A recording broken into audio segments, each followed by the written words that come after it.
마테오가 전한 거룩한 복음입니다. 그때 예수님께서 제자들에게 이런 비유를 들어 말씀하셨다. 하늘나라는 저마다 등을 들고 신랑을 맞으러 나간 10처녀에 비길 수 있을 것이다.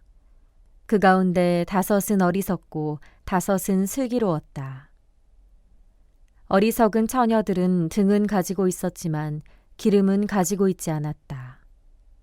그러나 슬기로운 처녀들은 등과 함께 기름도 그릇에 담아 가지고 있었다. 신랑이 늦어지자 처녀들은 모두 졸다가 잠이 들었다. 그런데 한밤중에 외치는 소리가 났다. 신랑이 온다. 신랑을 맞으러 나가라. 그러자 처녀들이 모두 일어나 저마다 등을 챙기는데 어리석은 처녀들이 슬기로운 처녀들에게 우리 등이 꺼져가니 너희 기름을 나누어 다오 하고 청하였다. 그러나 슬기로운 처녀들은 안 된다. 우리도 너희도 모자랄 터이니 차라리 상인들에게 가서 사라 하고 대답하였다. 그들이 기름을 사러 간 사이에 신랑이 왔다. 준비하고 있던 처녀들은 신랑과 함께 혼인잔치에 들어가고 문은 닫혔다. 나중에 나머지 처녀들이 와서 주인님, 주인님, 문을 열어주십시오 하고 청하였지만 그는 내가 진실로 너희에게 말한다. 나는 너희를 알지 못한다 하고 대답하였다. 그러니 깨어 있어라. 너희가 그 날과 그 시간을 모르기 때문이다. 주님의 말씀입니다. 얼마 전에 후배 신부와 강원도 철원에 다녀왔는데 입대를 하는 날이었나 봅니다. 가족들과 훈련소로 들어가는 청년들을 보면서 무척이나 더운 날씨에 6주 동안 훈련을 받으려면 엄청 덥고 힘들겠다라는 생각이 절로 들었습니다. 사실 훈련은 날씨에 상관없이 그 자체로 힘들게만 느껴집니다. 그 중에서도 가장 힘든 것은 군용 차량이 있는데도 불구하고 20kg이 넘는 군장을 메고 수십 킬로미터를 걸어야 한다는 것입니다.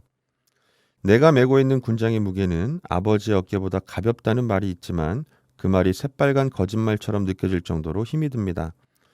하지만 소위 짬이 되는 고참들은 군장에 들어갈 물품들을 빼고 박스로 각을 잡아서 군장 무게를 줄이고는 합니다. 그래서 나는 언제쯤 저렇게 할 수 있으려나 늘 부러워했던 기억이 납니다. 그러던 어느 여름날 훈련 때의 일입니다. 무더위로 인해 비 오듯 땀을 흘리며 훈련지까지 행군해서 가는데 훈련 상황을 부여하는 훈련 평가관이 느닷없이 전방에 가스라고 외치는 것이었습니다. 이 말은 전방에 적의 화학탄 공격이 있다는 것을 말합니다. 그러면 보통 멈춰서서 재빠르게 방독면을 써야 하는데 어떤 고참이 방독면을 쓰지 않고 당황한 듯 멀뚱멀뚱 서 있는 것이었습니다. 알고 보니 군장의 짐을 너무 뺀 나머지 그만 방독면까지 챙기지 않은 것이었습니다. 훈련평가관은 그 고참에게 진짜 상황이었으면 넌 죽었어 라고 호통을 쳤습니다. 훈련은 실전을 대비해서 하는 것이기 때문에 말 그대로 실전처럼 해야 하는 것입니다.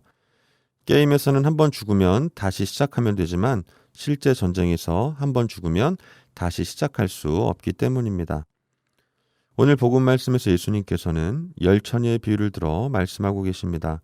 슬기로운 5처녀들은 등과 함께 기름을 가지고 있었기 때문에 한밤중에 오는 신랑을 맞이할 수 있었지만 나머지 어리석은 5처녀들은 기름 없이 등만 가지고 있었기에 그들이 기름을 사러 간 사이 이미 혼인잔치는 시작되었고 결국 그들은 신랑을 얻지 못하게 되었다는 것입니다.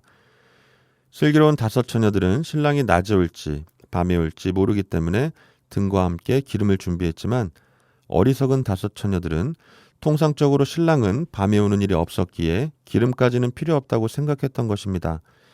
앞서 말씀드렸던 그 고참이 방독면을 빼고 훈련을 떠났던 것은 무더운 여름에는 얼굴이 늘 땀과 위장크림으로 범벅이 되기에 방독면을 써야 하는 가스 상황을 부여하지 않았기 때문입니다.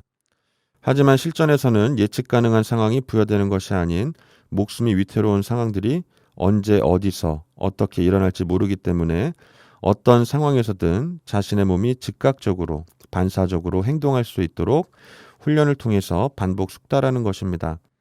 어리석은 5처녀들의 모습이 그러했습니다. 그들은 자신들의 경험에 근거해서 신랑이 한밤중에 올 일은 없다고 예측하였습니다. 하지만 그것은 그들의 기대에 불과할 뿐이었습니다. 우리의 삶의 마지막도 마찬가지입니다. 현재 나의 상태가 안정적이기 때문에 내 미래도 안정적일 거라고 단정지어 예측할 수는 없습니다. 그것은 오직 한 분이신 하느님만이 알고 계실 뿐입니다. 그러기에 우리는 영적으로 늘 우리 자신을 훈련시켜야 합니다. 매일의 삶에서 우리를 영적으로 단련시키고 노력해야 합니다. 그러기 위해서는 바쁘다고, 힘들다고, 어쩔 수 없다고 핑계를 대며 기도를 거르거나 말씀을 실천하는 것을 미루지 말아야 합니다. 군인들도 덥다고, 비가 온다고, 춥다고 훈련을 거르거나 미루지는 않습니다. 신랑을 기다리기 위해 언제나 준비가 되어 있는 슬기로운 다섯 처녀처럼 우리 자신도 늘 깨어 사는 신앙인이 될 수 있기를 청하며 오늘도 소중하고 행복한 하루 되시기를 빕니다.